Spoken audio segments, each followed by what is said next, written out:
Les invito a abrir la Biblia en Lucas capítulo 9, verso 46. Lucas 9, 46. Pasaje corto hoy, pero sumamente jugoso, digamos.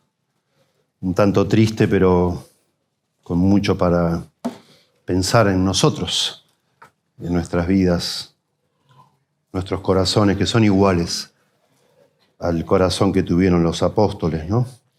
Lucas 9, 46 al 49. Al 48, perdón. 46 al 48. Dice así la palabra de Dios. Entonces entraron en discusión sobre quién de ellos sería el mayor. Y Jesús, percibiendo los pensamientos de sus corazones, tomó a un niño y lo puso junto a sí. Y les dijo: cualquiera que reciba a este niño en mi nombre, a mí me recibe. Y cualquiera que me recibe a mí, recibe al que me envió, porque el que es más pequeño entre todos vosotros, ese es el más grande. Bueno, digo yo que es algo chocante. Algunos escritores que vienen siguiendo todo el argumento del capítulo 9, donde comienza Jesús a hacer énfasis en el discipulado, dicen que estos versículos hablan del fracaso del discipulado. El fracaso. Da la impresión que los apóstoles están en otra onda completamente, están pensando en otra cosa, tienen una ambición fuera de foco, digamos, cosas egoístas en su propio ego y no en los planes de Dios. Es realmente muy contrastante y muy chocante porque Jesús empieza a revelar, justamente ahora que va a dedicar todo 10 capítulos por lo menos de Lucas, a formar a ellos como discípulos, como apóstoles, como discípulos de él. Y empieza a revelar el plan que tiene de redención, que va a incluir el sufrimiento, el dar su vida, el ser traicionado. En fin, el Señor empieza como a contar cosas muy profundas, muy delicadas, muy serias, ¿no? Él empieza a hablar de que Él va a dar su vida, Él va a servir a todos.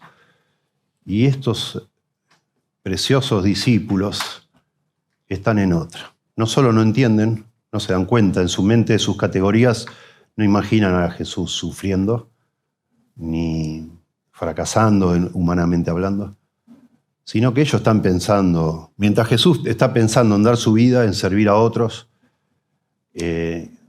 y en sufrir una traición espantosa, ellos están pensando en su propio logros, digamos así, en ser importantes, en ser grandes.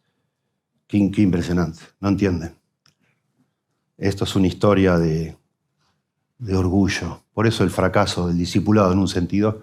Por supuesto el Señor no fracasó, acá estamos nosotros. El Evangelio llegó a nuestras vidas después de miles de años. Se ve que no fracasó, nunca va a fracasar. Pero es lo que desde el punto de vista humano nosotros vemos acá. Personas que están en su propio mundo, con sus planes, con su ego, con su orgullo, tratando de hacer sus cosas, aprovechar, si se quiere. Pensando en sus categorías, más que pensar a Jesús sufriendo, pensaban que empezaba el reino. Acuérdense que van camino a Jerusalén. Jerusalén es la capital de Israel. Y imaginan ellos, bueno, vamos a entrar a Jerusalén y va a empezar el reino. Y yo quiero ser el primer ministro. Y yo, no, pará, eso me toca a mí, me gustaría a mí. Y bueno, yo el encargado de la economía, etcétera, no sé. Imagínense ellos ante la perspectiva de un reino, imaginándose qué lugar va a ocupar cada uno. Cuando Jesús no está hablando de esas cosas, está hablando de otras. O sea, el maestro que quiere discipular a sus electos después de tantos años, 1 año y medio por lo menos, después que seleccionó a sus preferidos, en los que va a volcar todo su corazón, no logra conectar con ellos. Ellos tienen su agenda escondida, impresionante. No solo son incapaces de entender, sus discípulos, lo que está diciendo su maestro, el Señor, sino que tienen otra agenda, ¿no? Tienen deseos muy egoístas egocéntricos de grandeza. Esto es un cuadro triste, pero real, descarnado de lo que es el orgullo humano. No creo que seamos muy distintos nosotros. No creo que Lucas considere como una excepción. Es muy llamativo que tanto Lucas, Marcos como Mateo en algún momento sus evangelios quieran contar esto. Sobre todo, bueno, Lucas y Marcos no fueron de ese grupo, pero Mateo sí lo fue y habla de lo mismo, en un sentido mostrando también su propia miseria, ¿no? Interesante. No es que Jesús escribió los evangelios, lo escriben ellos, los discípulos, y ellos muestran qué fuera de foco que estaban. Interesante, como mostrando su propia miseria humana, ¿verdad? Si nosotros somos honestos con nosotros mismos, tenemos la misma lucha en nuestro corazón, con nuestros deseos personales, egoístas, con lo desagradable que es compararnos unos con otros, ¿no? Como niños, los que tenemos varios hijos, lo vimos toda la vida eso. ¿Y a mí qué? ¿Y a mí qué me toca ahí? ¿Por qué a él sí, a mí no? ¿No? Así es. Dice un consejero cristiano en un libro sobre el matrimonio que me fascina, El esposo ejemplar se llama, Stuart Scott es el autor. Me fascina que en un libro, en un capítulo, casi 2, hable del orgullo y la humildad. Porque si te pones a pensar, y esto es desviándonos un chiquitín para pensar las implicaciones que esto tiene en nuestros matrimonios, el orgullo es el gran problema de nuestro matrimonio. Por eso el hombre, hablando del esposo ideal, habla de la humildad y del orgullo. Cuanto más humildes logremos ser con la ayuda de Dios, más lindo va a ser la relación matrimonial nuestra. Y de eso habla este hombre. Pero bueno, habla de una manera muy linda, muy interesante, muy práctica y muy concisa sobre lo que es el orgullo y la humildad. No puede existir humildad, dice, o no puedes tener humildad donde existe el orgullo. Son antípodas, digamos así. Una anula a la otra. Cuanto más crezco en orgullo, más disminuyo en humildad y viceversa. El orgullo es lo opuesto a la humildad y es uno de los pecados más aborrecidos a los ojos de Dios. El orgullo es un vicio epidémico. Esto es una introducción, ¿no? Ya nos metemos en el pasaje en un momento. Está en todas partes y se manifiesta en muchas maneras. Tanto como podemos odiar admitirlo, todos tenemos orgullo, cada uno de nosotros. La pregunta no es, ¿tengo orgullo yo? Sino, ¿dónde está? ¿Y cuánto de eso tengo yo? Todos tenemos la tendencia de pensar demasiado acerca de nosotros mismos y demasiado de nosotros mismos. Una vez, Amy Carmichael, que fue una misionera en la India, que trabajó con chicos huérfanos, Amy Carmichael, dijo, esos que piensan mucho en ellos mismos, no piensan suficiente, dijo Amy Carmichael. El orgullo, dice Stuart Scott, es la evidencia de la estupidez y del infantilismo en cada uno de nosotros. Charles Swindoll, un pastor muy conocido en Los Ángeles, dijo, el paquete más pequeño del mundo es un hombre envuelto en sí mismo. Me encanta, siempre divertido él, pero cuanto más nos envolvemos en nosotros mismos, en nuestros deseos, en nuestras cosas, más pequeñitos somos, más ridículos, más patéticos, menos importantes, menos valiosos. Dios dice mucho sobre el orgullo en la Biblia. Dice cosas fuertes. Dice, por ejemplo, Proverbios 26:12. ¿Has visto hombre sabio en su propia opinión? Más esperanza hay del necio que de él. Una persona que da pena. Alguien que se cree sabio en su propia opinión. Da pena. Andrew Murray, que escribió un libro entero sobre el orgullo, o la humildad, creo que se llama la humildad, dijo que el orgullo es la raíz de todo mal y pecado. El orgullo es el principio de todo pecado, si te pones a analizar. A pesar de que está tan extendido el orgullo, es muy confuso cuán poco se ha escrito acerca del orgullo en los años recientes. Hoy parece que se valora el orgullo en muchos programas de televisión, en muchos videos que uno ve, felicitan a una persona por ser orgullosa. Como que es parte de lo necesario para poder vivir en esta comunidad, en esta sociedad en que estamos, tener cierto orgullo. Y se exalta eso, como que no es algo malo, al contrario. Necesitas creértela para más o menos que te vaya bien en este mundo. Tremendo. Si quisiéramos leer libros sobre el orgullo, asombrosamente, tenemos que remitirnos a los puritanos. Los puritanos hablaban mucho de eso, porque pensaban mucho en sus corazones y encontraban orgullo. Así que hablaban mucho del orgullo y la humildad, como lo hace la Biblia, ¿verdad? La Biblia habla de que podemos tener orgullo por nuestra posición, por nuestra habilidad.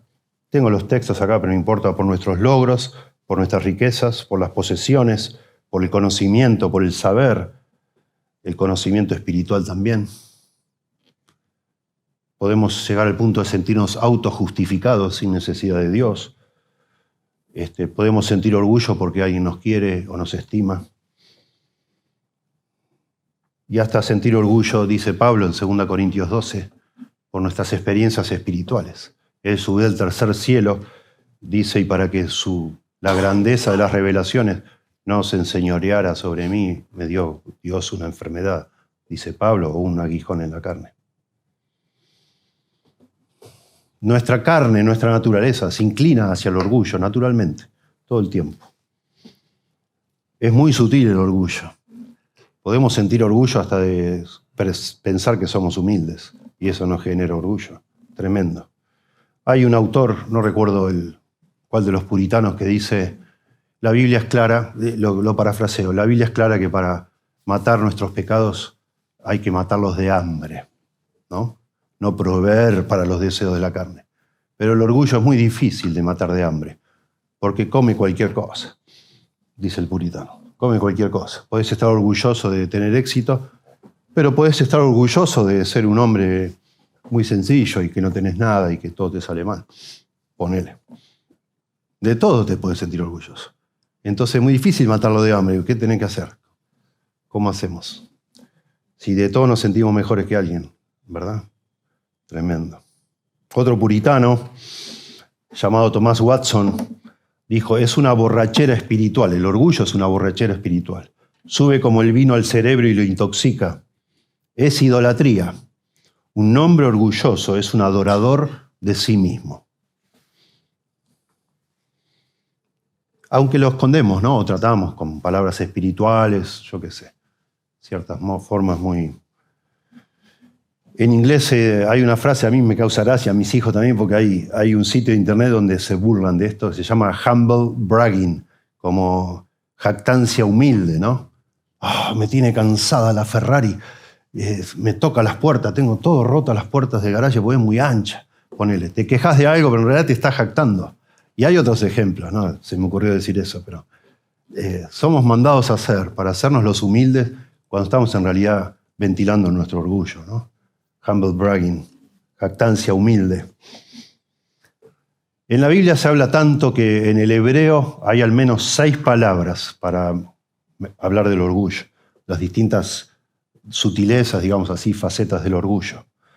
Asombrosamente, en el caso del Antiguo Testamento, el hebreo, estas 6 palabras, casi todas se refieren a levantar la cabeza, a estirar el cuello, a revelarse uno, el yo de uno, digamos, en el interior, a magnificar, a presumir, que es todo parecido, ¿no? En el griego también hay varias palabras, al menos en 2 categorías. Todo esto estoy parafraseando cosas que explica el doctor Stuart Scott.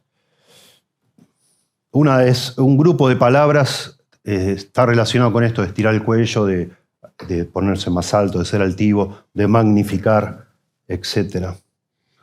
Como levantar uno la cabeza, ¿no? Mostrando que ha logrado algo, que ha hecho algo y que es alguien importante. Tremendo. La otra categoría, asombrosamente, y todo encaja en esto que está pasando aquí, tiene que ver con ceguera, con no poder ver bien las cosas, como estar rodeado de nubes. Estás tan alto o te crees tan alto que allá arriba estás como que perdiste la noción de las cosas. Estás confundido, estás envuelto en humo, esa es la idea. Tremendo. Esa es una característica de una persona orgullosa, es Bueno, de nosotros, ¿no? Estamos hablando de nosotros. Parece que estamos hablando de un ente extraño. Es una característica del orgullo perder noción de la realidad, justamente, porque nos ciega.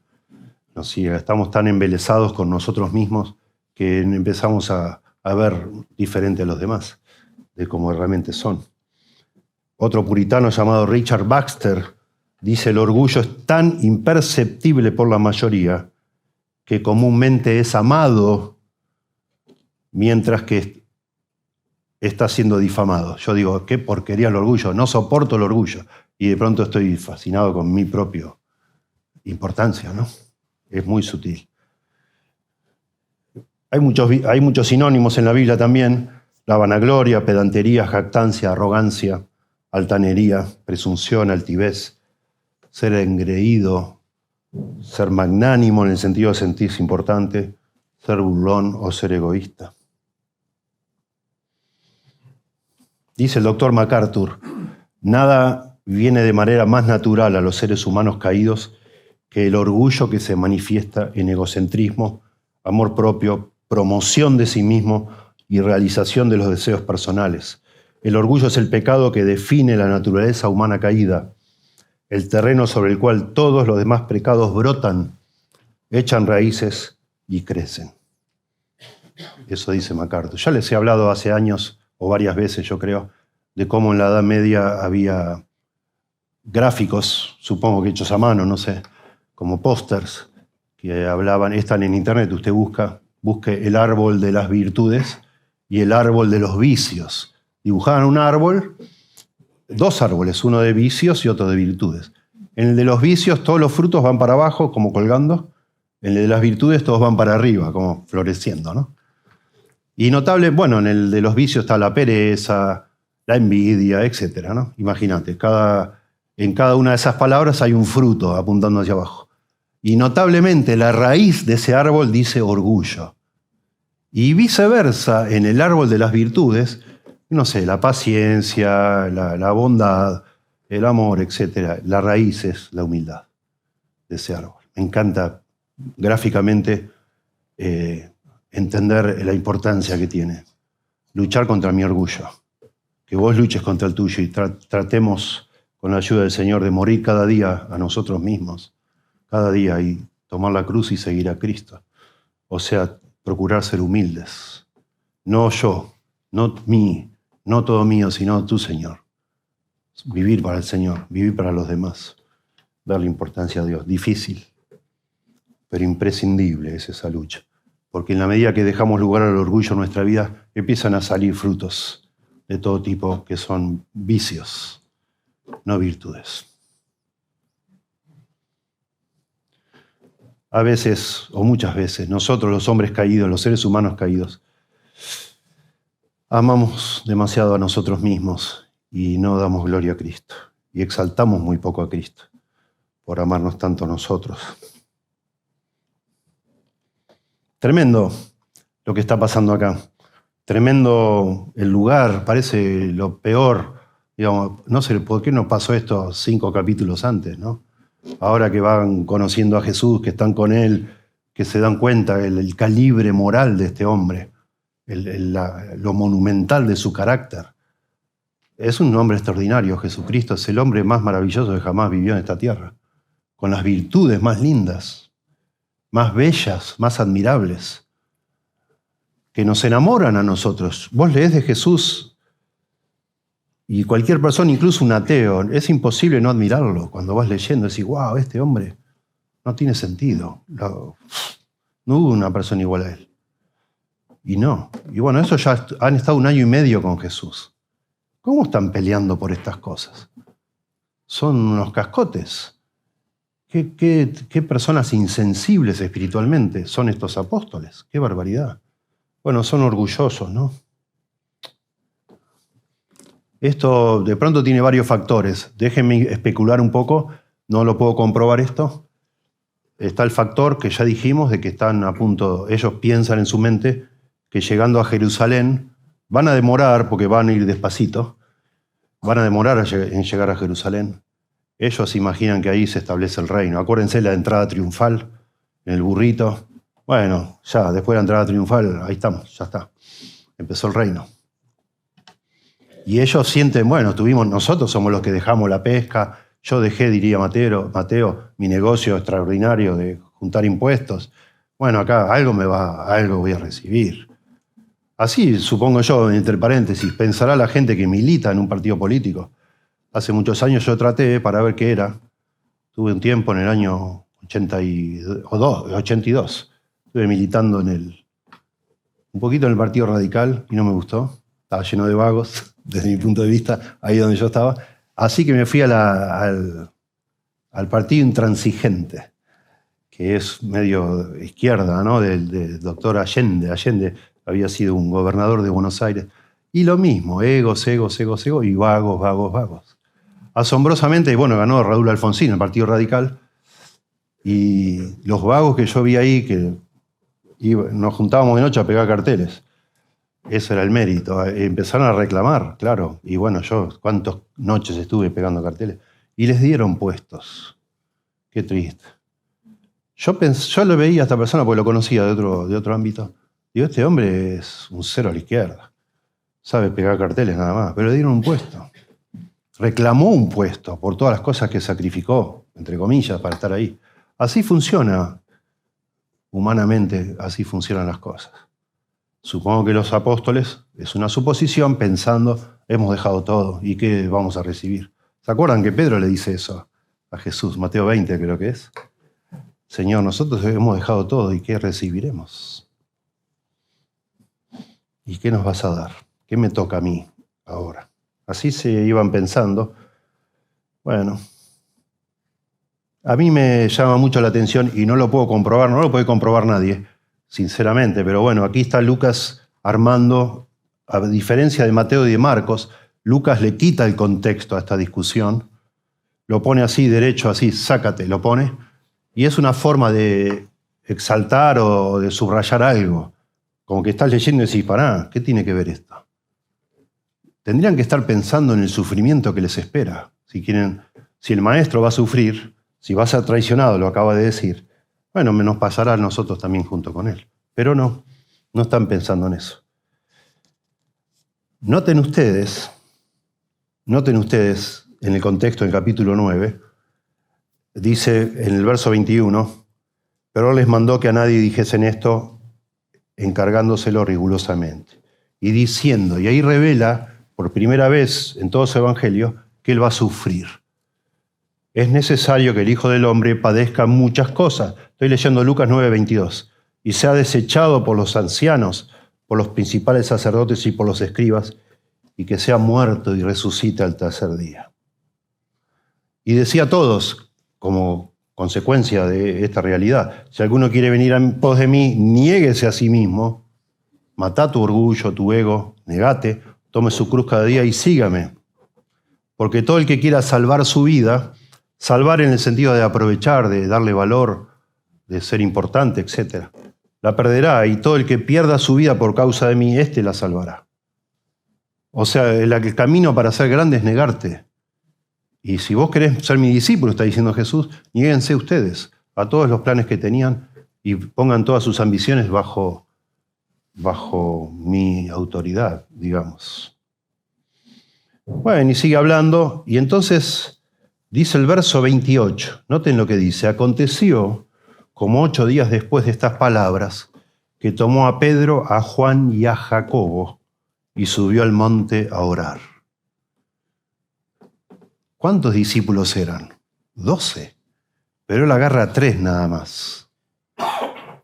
¿Pueden imaginarse junto conmigo que esto produjo un problema? Hay 3 subiendo con él al monte, ¿y qué pasó con los otros 9? ¿Qué onda? Se está viniendo el reino y van 3 con Jesús, los otros 9 quedan abajo y empiezan a hacer cálculos, ¿no? A proyectar qué está pasando acá. ¿Será que estos son los 3 escogidos para estar en lugares bien importantes, ser los mayores? ¿Serán ellos los mayores? ¿Y nosotros qué? Pará. Al final de cuentas, no sé, Juan y Pedro y Santiago, los 3 dejaron las redes, pero yo diría Mateo, supongo.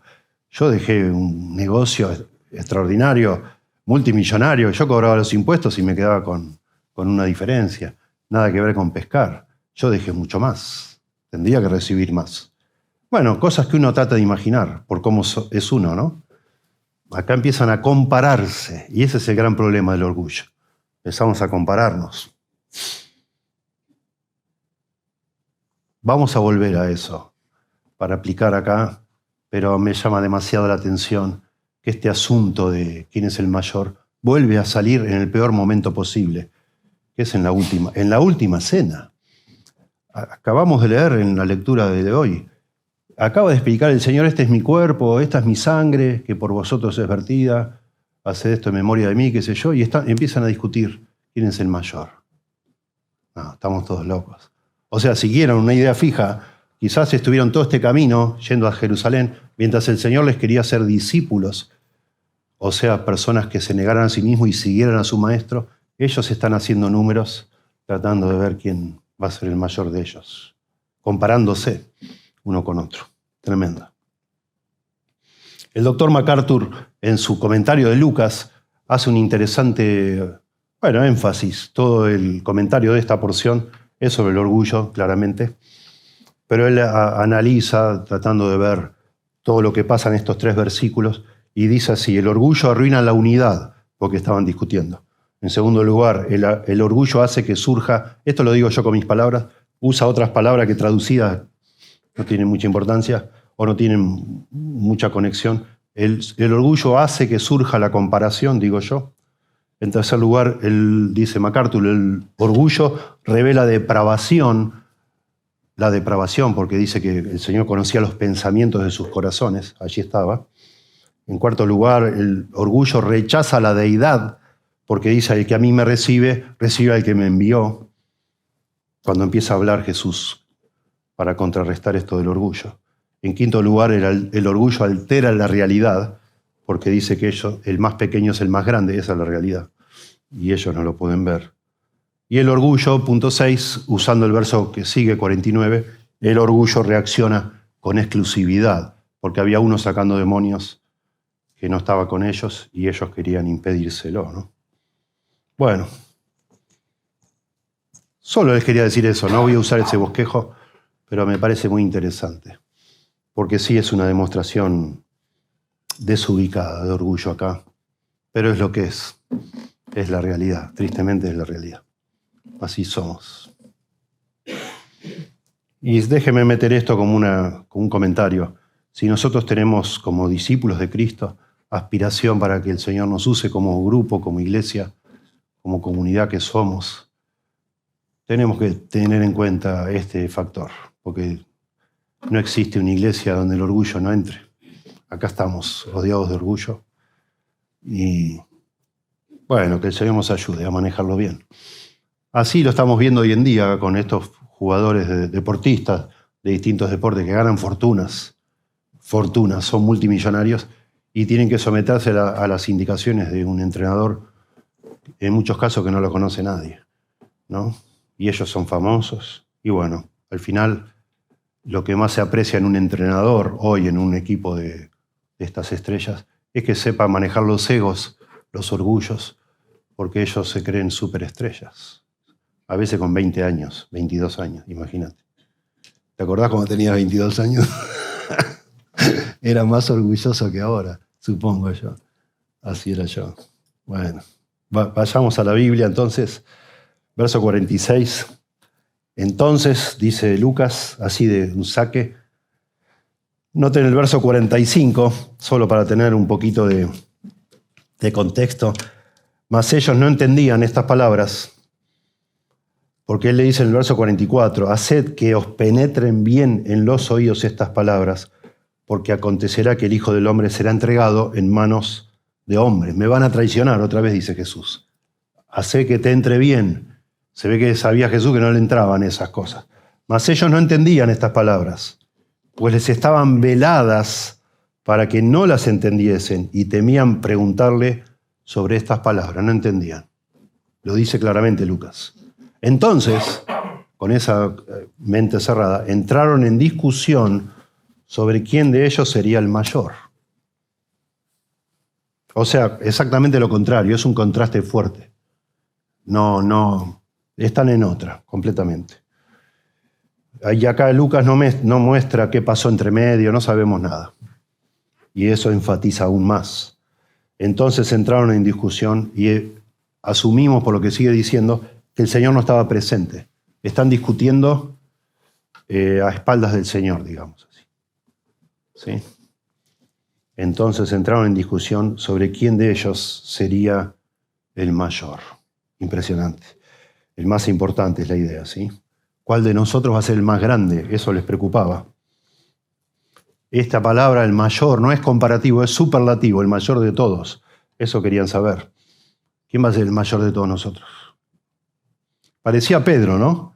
Pedro es como siempre el interlocutor porque es un hombre muy locuaz, habla más de la cuenta, mete la pata, mete la lengua, no sé, o mete la pata en la boca, dicen algunos, lo que sea, pero hablaba cualquier cosa. Pedro no tenía filtro y parecía el más importante. Pero bueno, todavía no está definido a esta altura quién va a ser el, digamos así, el representante del grupo. Pero aquí el punto es el orgullo, cómo se revela, ¿no? La idea acá es tener la mayor autoridad, recibir un trato preferencial, ser el más valioso o ser el más favorecido por Dios. Eso es lo que les preocupa. Mateo 18.1, digamos, registra esta discusión diciendo que ellos discutían quién sería el más grande en el reino de los cielos. Tomá, imagínate. Ay.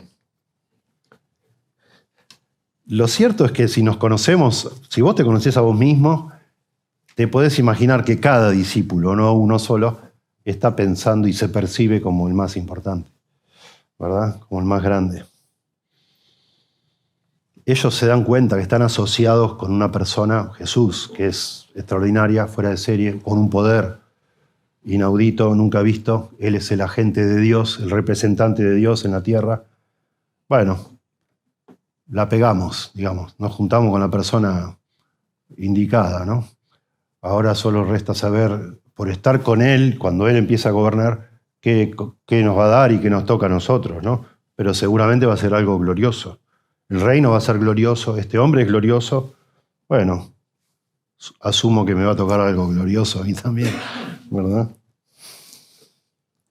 No entienden el plan de Dios, no entienden el camino de Dios, no lo entienden, todavía no.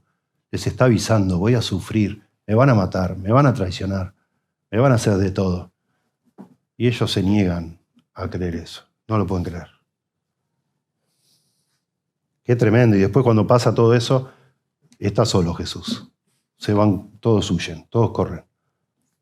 Tremendo. Después se arrepienten, ¿no? Y todos mueren por causa de Jesús. Tremendo. Y es muy enfático aquí.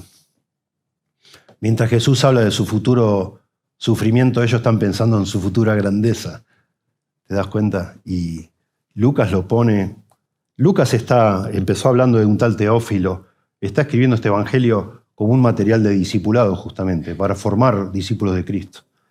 Y él habla mucho de esto. ¿Se acuerdan de la gran reversión cuando empezamos a predicar Lucas? Que es el gran tema de este libro, es que Dios ha trastocado todo, ha exaltado a los humildes y ha humillado a los soberbios. Y eso aplica también para nosotros, los discípulos. Si queremos ser grandes, tenemos que ser siervos de todos. Ahí está la grandeza. Y ellos no lo pueden entender. Leímos lo de la última cena, voy a mencionarlo acá. Tomó el pan, Lucas 22:19, tomó el pan y lo dio, y dio gracia, lo partió. Lucas 22:20, tomó la copa. Lucas 22:22, ahí el Señor empieza a decir, una vez que termina la cena o que explica, que uno de los que está ahí lo va a traicionar. A la verdad, el 21 dice, Lucas 22:21, mas he aquí la mano del que me entrega está conmigo en esta mesa. Chan. Está el traidor entre nosotros. Somos 13, Jesús y 12 más. Uno es el traidor.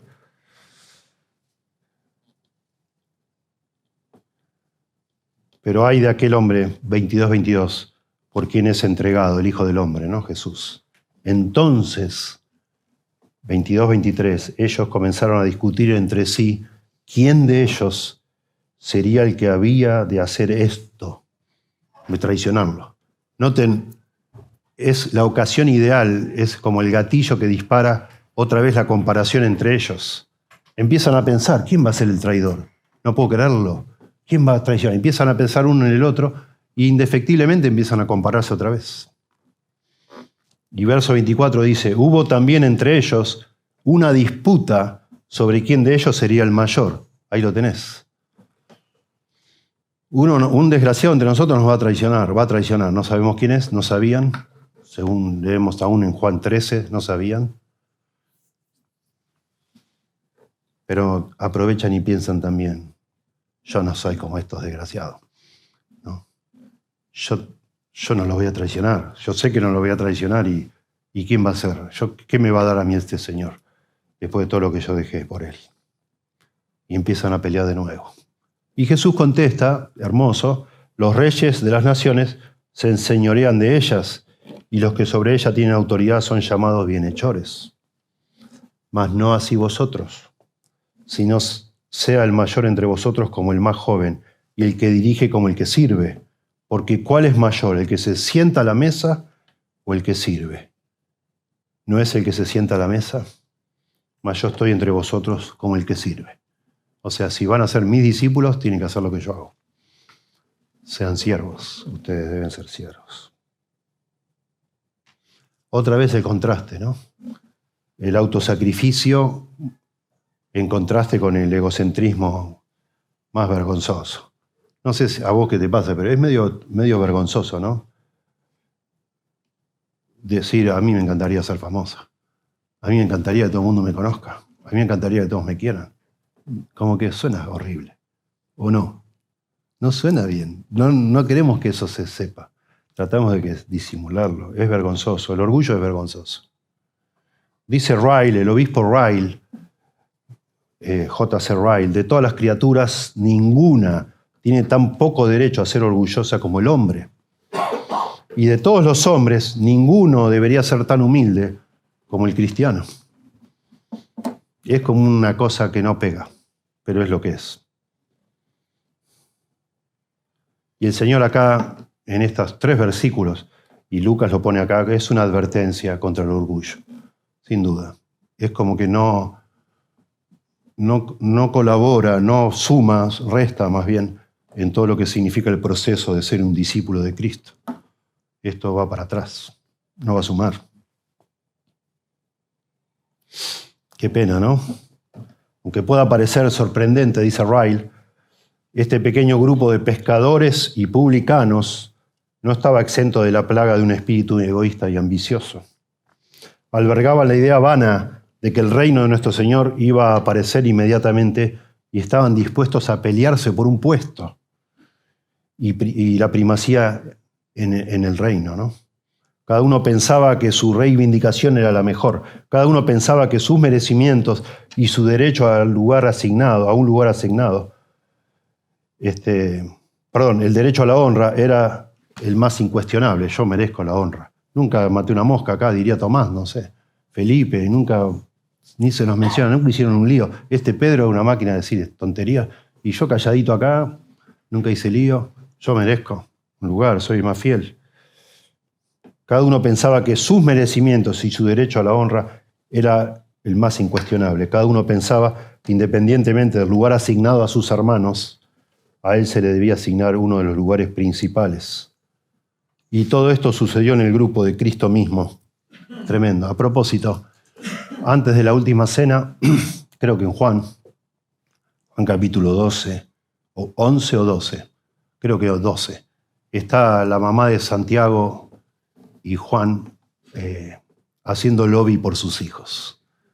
No lo marqué para mostrarles, pero la mamá se mete y dice, Señor, ¿te puedo pedir que esté uno de mis hijos a tu derecha, otro a la izquierda? En el lugar ahí más cercano, ¿no? Imagínense. Qué barbaridad. O sea, los judíos sabían que iba a venir un reino, y era un reino glorioso, esplendoroso. Y ellos creen, claro, buenísimo, que Jesús es el Mesías, pero no pueden creer el golpe de suerte que les tocó, que estando ahí en el mar de Galilea, este hombre los escogiera a ellos. Y ahora hasta la mamá se mete. Dice, Señor, ponelo ahí, primer ministro, no sé, jefe de gabinete de acá, eso, mis hijos. Espectacular. No pesco más. Zebedeo era el padre de ellos. Zebedeo se jubila, ya está. Imagínense, tremendo. Empieza a recorrer Israel enseñando a Sudoku, no sé qué hace. Pero nada de trabajar, ya está. Vivo de arriba por mis hijos, famosos mis hijos. Bueno. Increíble, el corazón del ser humano increíble. Pero es el momento, es el momento bisagra en todos los evangelios. Es cuando Pedro confiesa, tú eres el Cristo, el Hijo del Dios viviente. A partir de ahí Jesús se aleja de las multitudes y empieza a concentrarse en sus discípulos. O sea, es el pico, digamos así, de revelación. Es el momento clave, el momento de más luz. Por fin los apóstoles entienden que Él es el Cristo, o sea, el Mesías. ¿Y por qué meter esto acá? ¿No? Es como que no va. Al final, tantos años viéndome y charlando a solas conmigo, no entendieron nada, ustedes tampoco. Corazón del hombre. Es algo muy instructivo esto para nosotros. Debería de alguna manera interpelarnos, tomar nota nosotros de ver que esto sea así, ¿no? Cada cristiano. No te creas vos único que no te va a pasar, ¿no? Si nos pasa.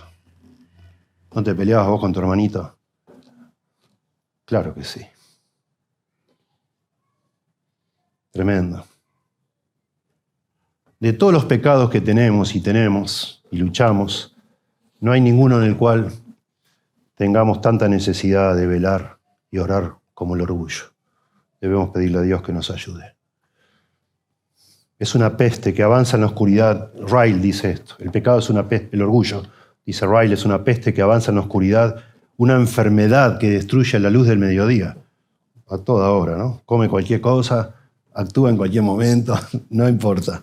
Ningún pecado está tan profundamente arraigado en nuestra naturaleza. Se adhiere a nosotros como nuestra piel. Sus raíces nunca mueren del todo. Están dispuestas en cualquier momento a brotar y exhibir una vitalidad de lo más perniciosa. Ningún pecado es tan precioso, tan especioso y tan engañoso para nosotros. Puede llevar ropaje de humildad, pero es orgullo. Puede acechar en los corazones del ignorante. Noten esto. Muy buena observación. Discute lo mismo Calvino en otro librito, el libro de oro sobre la vida cristiana. Calvino dice que no se crean que un orgulloso es el que anda arriba del caballo, sintiéndose bien con ropas finas y todo. El hombre que le da de comer al caballo lucha con el orgullo igual que él. Todos luchamos con el orgullo. Y dice Ryle, puede acechar en los corazones del ignorante, del que carece del talento y del pobre, así como en las mentes del grande, del erudito y del rico. Tremendo.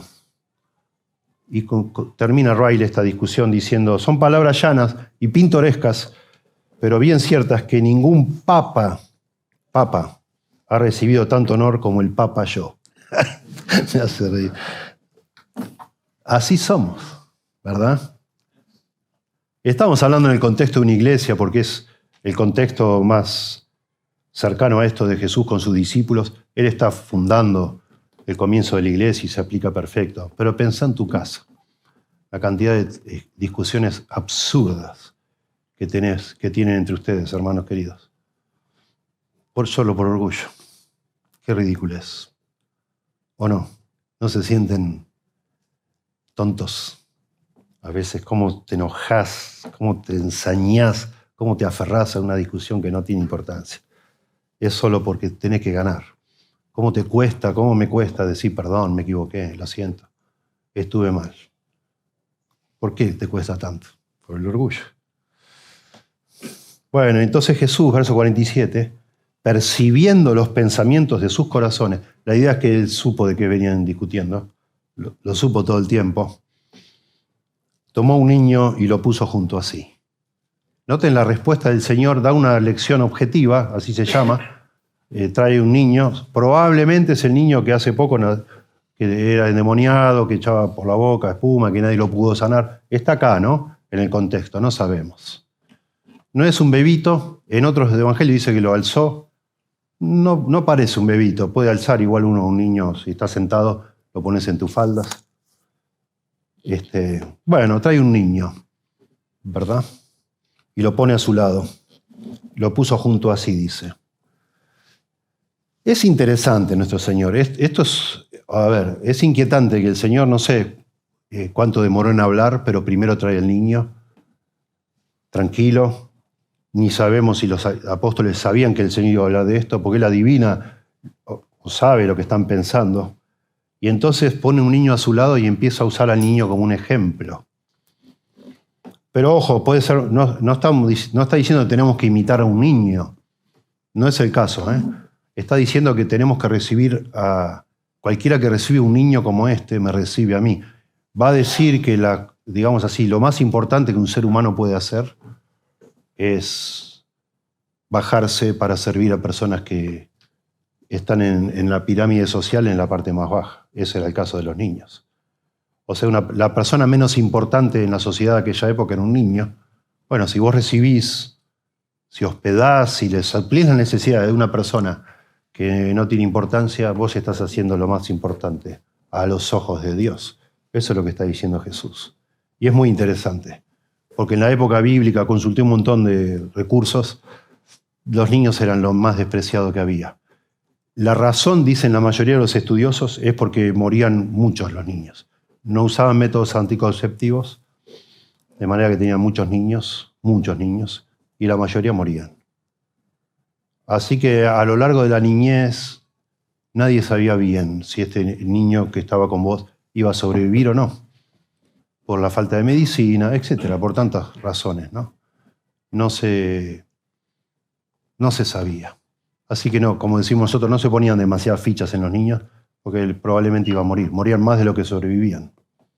En el contexto donde las mamás tenían hijos probablemente una vez al año, más o menos, y morían mucho. Y además, en el contexto del Imperio Romano, los padres tenían la potestad, la patria potestad, de dejar morir a sus hijos, de no aceptarlos, de dejarlos que los tiren en un basurero, o ellos mismos llevarlos a un basurero. Imagínense, en ese contexto. Tremendo. Los judíos, más allá de los romanos, en sus escritos, noten lo que dice la Mishnah Avot, así se llama el capítulo 3, verso 11, dice: dormir por la mañana, aparecer al mediodía, charlar con los niños y quedarse en lugares donde se reúnen los hombres comunes del pueblo, destruye a un hombre. O sea, está dando 4 actividades que destruyen a un hombre, a un verdadero hombre, un hombre serio, un hombre de carácter, un hombre importante. Dormir por la mañana no va con un hombre importante. Aparecer al mediodía, ¿qué pasó? Vení temprano, campeón. Charlar con los niños y quedarse en lugares donde se reúnen los hombres comunes del pueblo. Eso no hace una persona importante. No charla con un niño, imagínense. Tremendo.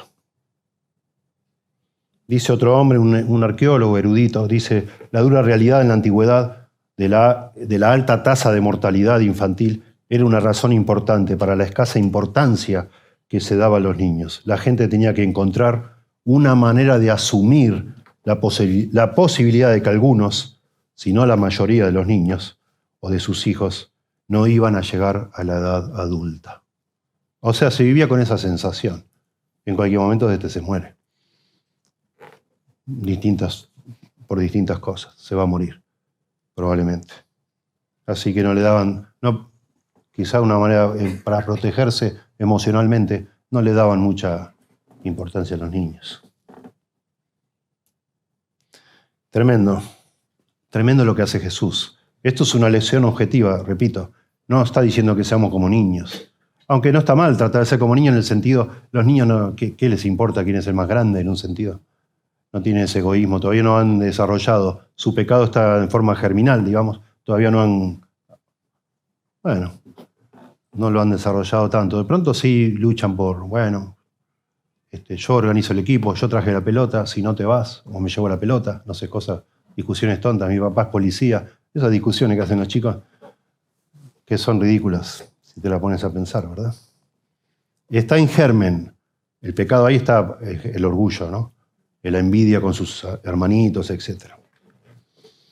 Jesús está diciendo, bueno, el que recibe un niño como este, a mí me recibe. El que le da la bienvenida a un niño como este. La idea es, hablando de ser hospedador, de atender a un niño dándole la importancia que la sociedad no le daba, ¿no? Supliendo sus necesidades. Atender quizás a los marginados en la sociedad. Eso coincide con el mensaje de Lucas de la gran reversión. El Señor vino, acuérdense, a dar libertad a los cautivos, a vista a los ciegos, etc. ¿Sí? En definitiva, la grandeza nuestra no es inherente. No es que yo de acá soy el más grande de ustedes porque soy el pastor. No. La grandeza viene por mi actitud o mi disposición a servir. En todo caso, si yo quiero ser el más grande entre ustedes, yo tengo que servirles a ustedes. Usando de pronto este privilegio que se me da. Si alguno de ustedes quiere ser más grande, no se trata de tratar de encaramarse y llegar un día a este púlpito, sino de ser un siervo, el mayor de todos los siervos, acá entre nosotros. Eso es la grandeza, según lo define acá Jesús. Y les dijo, verso 48, cualquiera que reciba a este niño en mi nombre, a mí me recibe. Y cualquiera que me recibe a mí, recibe al que me envió, a Dios el Padre. Porque el que es más pequeño entre todos vosotros, ese es el más grande. Esa es la gran lección del Señor, ¿no? Es el servicio.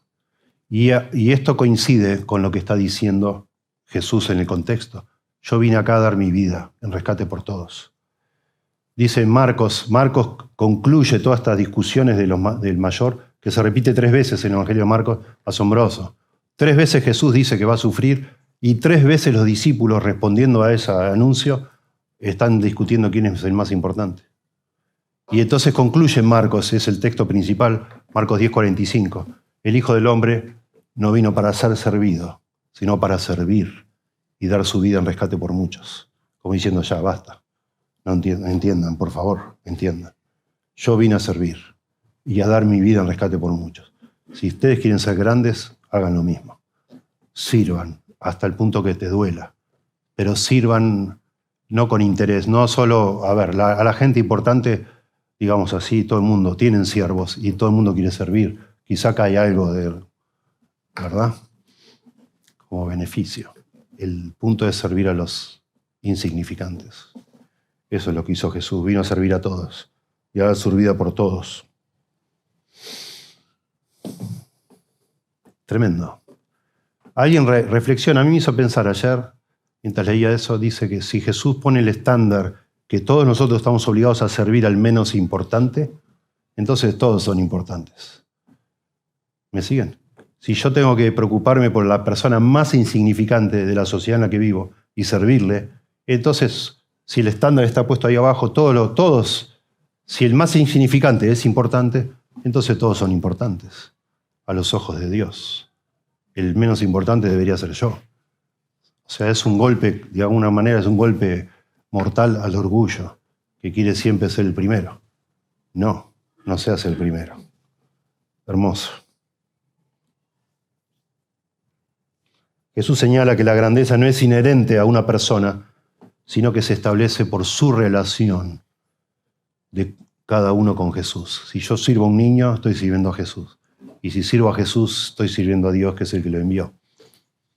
Ese es el punto que está diciendo Jesús. Impresionante, hermoso.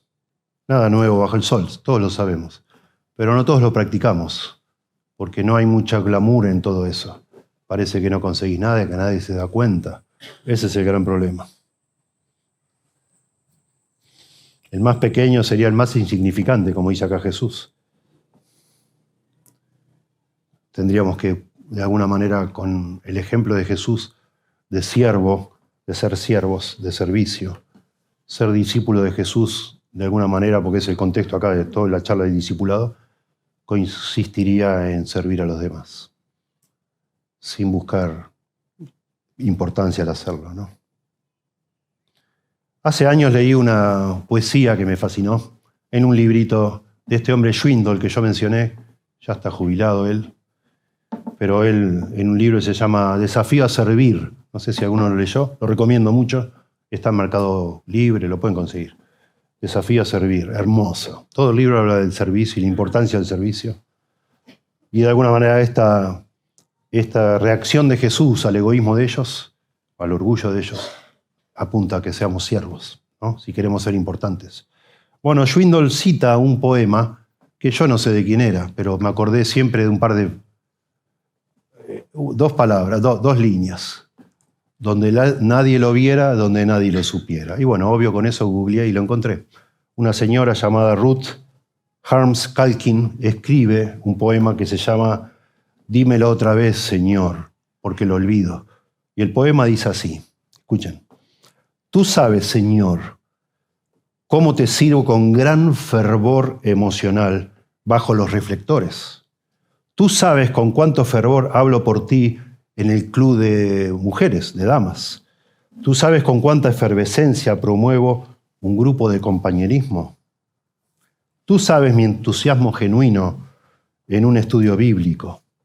Pero, ¿cómo reaccionaría yo, me pregunto, si me señalaras un recipiente de agua y me dijeras que lave los pies encallecidos a una anciana encorvada y arrugada, día tras día, mes tras mes, en un cuarto donde nadie lo viera, donde nadie lo supiera? Sería como un castigo. Pienso yo por mí, ¿no? Uy, ¿no tenías algo más importante para que haga, Señor? Tremendo. Bueno, termino con algunos conceptos finales que repiten lo mismo con otras palabras, ¿no? MacArthur dice que la santificación, el ser cada vez más como Cristo, ¿no? Que es parte de nuestra vida cristiana, es en definitiva el triunfo progresivo de la humildad sobre el orgullo con el poder del Espíritu Santo. O sea, acá somos, vos y yo, logramos ser cada vez más como Cristo, ser santificados en la medida que podamos, por medio de la humildad, con el poder del Espíritu Santo, conquistar nuestro orgullo. La humildad es el terreno que recibe la refrescante lluvia de las más ricas bendiciones de Dios. Dios resiste a los soberbios, pero da gracia a los humildes. Es la tierra en la que crecen todas las demás virtudes cristianas. Los creyentes deben luchar con todas sus fuerzas contra el orgullo y las fuerzas que nos da el Espíritu, ¿no? Y no hacemos nada. Contra el orgullo que permanece dependiendo por completo en el Espíritu Santo, a fin de obtener la humildad que honra a Dios y que produce su bendición. La batalla es implacable durante toda la vida, ya que el orgullo es poderoso y resistente en el corazón. Nuestro Señor de gloria, el Rey del cielo, pasó de esa gloria a la vergüenza de la cruz. Él es el ejemplo que los creyentes deben seguir cuando lidian con el orgullo. Eso lo vemos en Filipenses 2. Nada hagáis por contienda o por vanagloria. Antes bien con humildad, estimando cada uno a los demás como superiores a él mismo. Y entonces habla de Jesús, que imitemos a Jesús, que se humilló hasta lo sumo. Y entonces Dios lo exaltó hasta lo sumo. Lean después Filipenses 2. Bueno, el mundo de la época de Jesús y los discípulos incluidos no conocían nada, absolutamente nada, de esta clase de liderazgo humilde como propone Jesús, liderazgo de siervo. Mas entre vosotros, dice en Mateo 20, verso 26, no será así, sino que el que quiera hacerse grande entre vosotros será vuestro servidor, y el que quiera ser el primero entre vosotros será vuestro siervo. Como el Hijo del Hombre no vino para ser servido, sino para servir y para dar su vida en rescate por muchos. Dios va a exaltar a los humildes, no a los orgullosos. La gran reversión cuenta para nosotros hoy y para siempre. Eso vino el Señor a hacer, a humillar a los poderosos, a los reyes, a los fuertes y a exaltar a los humildes. Sigue siendo verdad hoy. Es así, Dios quiso, y lo estamos viendo en Corinto, porque detrás de todas esas discusiones, yo soy de Cristo, yo soy de Pablo, yo soy de Apolo, son comparaciones y es orgullo, odioso orgullo. Y entonces habla de lo mismo, que nosotros no somos nada, lo vil y menospreciado de este mundo escogió Dios. Eso somos nosotros. Hermoso. El orgullo no es una virtud, sino es la fuente de todo pecado. No se lo debe excusar ni justificar ni se puede minimizar su crueldad. La leccionadora verdad es que abominaciones a Jehová, todo altivo de corazón, ciertamente no quedará impune. Eso es Proverbios 16:5. El orgullo de corazón es pecado, Proverbios 21:4. Pero el Señor dice que da gracia a los humildes. Resiste a los soberbios. Siempre lo mencionamos, la palabra resiste es un término militar. La idea es que Dios está en guerra, activamente en guerra, con los soberbios. Te va a resistir. De alguna manera u otra nos resiste Dios. No sé yo bien cómo. Cada uno, a lo mejor algún día podremos saber cómo Dios nos estaba resistiendo en tal o cual momento, produciendo todo tipo de dificultades en nuestra vida para no dejarnos salirnos con la nuestra. No sé. Dios nos resiste.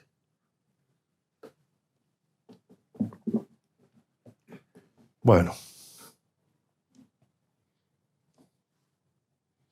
Pensando de ninguna manera que quisiera yo que ninguno de acá se vaya pensando que la manera de que Dios lo salve a uno es tratar de ser humilde. Olvídate, no vas a poder, no podemos. Terminamos con esto.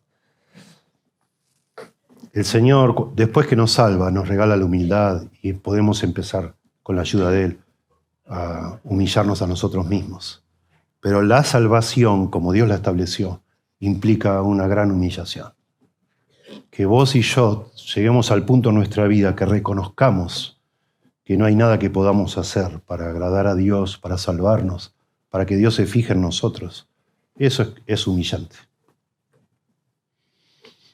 Eso de alguna manera implica que vos reconozcas que sos un fracaso, que vos no hay nada en mí, no hay nada en vos que pueda impresionar a Dios, ni lo intentes.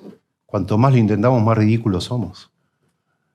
Cuando Dios mira mi corazón o ve el tuyo, si no sos todavía un creyente, ve algo que aborrece, es el pecado tuyo. Es tu deseo de ser vos el centro. Y para llegar a ser salvo hay que humillarse. En lo que se llama arrepentimiento, implica decirle a Dios, Señor, me rindo, tenés razón, yo estoy equivocado. Tú tienes razón, yo estoy perdido.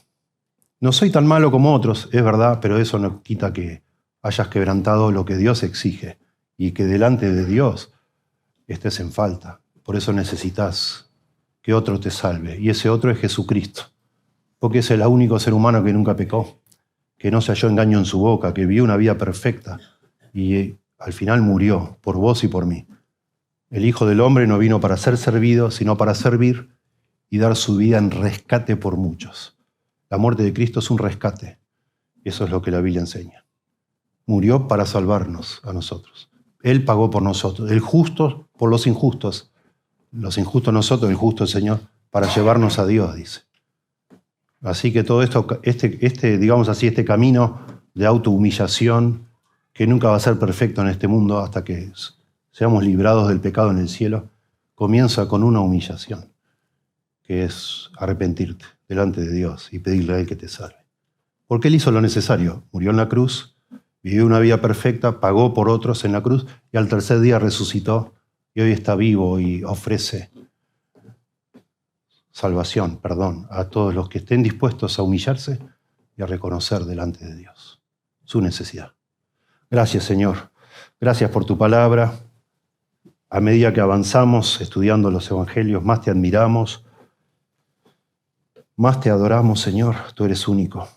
Y es un poco humillante para nosotros, triste, comprobar el contraste de estos hombres que al final fueron preciosos en tus manos, que trastocaron el mundo con tu palabra, con tu evangelio, pero fuiste tú, Señor, usándolos a ellos.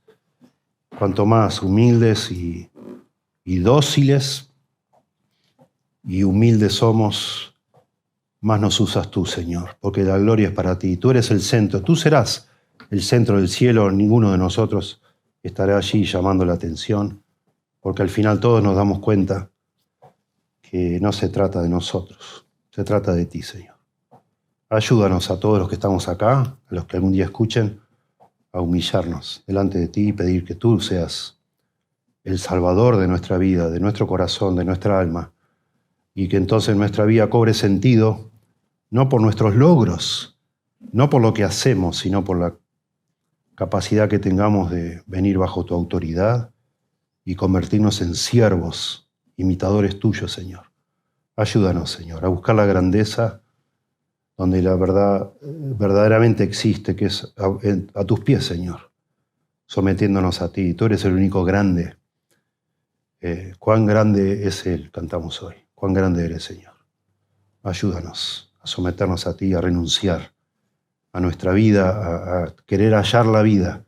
Ayúdanos a perderla por ti, Señor, confiando que algún día tú nos exaltarás cuando fuere tiempo. Te lo rogamos en el nombre de Jesús. Amén.